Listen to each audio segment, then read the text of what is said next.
New results from a University of New Orleans survey show people are increasingly concerned with crime and safety in the city. UNO researchers just released what they found in their 2022 Quality of Life survey. WDSU reporter Elizabeth Kubel live in New Orleans breaking down the key findings for you. Elizabeth?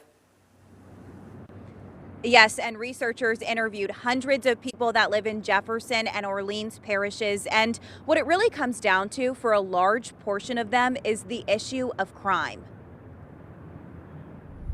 Residents in the city are dissatisfied with life in New Orleans, and they say that it has become a worse place to live over the last 5 years. That is one of the major findings from a UNO survey studying public perceptions of what is going on in Orleans and Jefferson Parish. In both parishes, residents are increasingly concerned with crime and safety.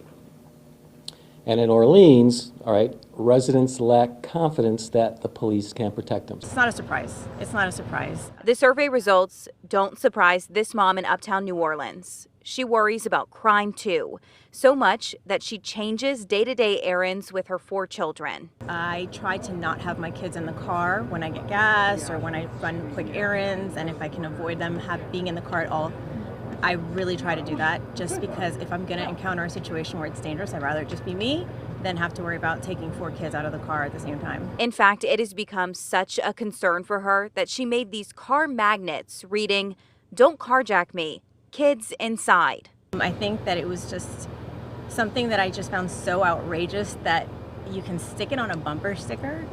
I think that's really the point, is that it's just out of control, and it's a scary world we live in. And a lot of the people surveyed by UNO researchers are on the exact same page. This is the issue that's really weighing down the city. And we haven't seen numbers like this since the 1990s. And it is worth pointing out as well that this is the first time we are seeing results from this particular survey in 4 years, because researchers were not able to conduct this survey in 2020 because of the pandemic.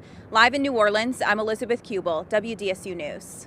Elizabeth, thank you. Results also show how participants feel about New Orleans Mayor LaToya Cantrell, the police superintendent, the district attorney, and about city services. We'll post a link to the entire survey if you'd like to read through those findings for yourself on our website, WDSU.com.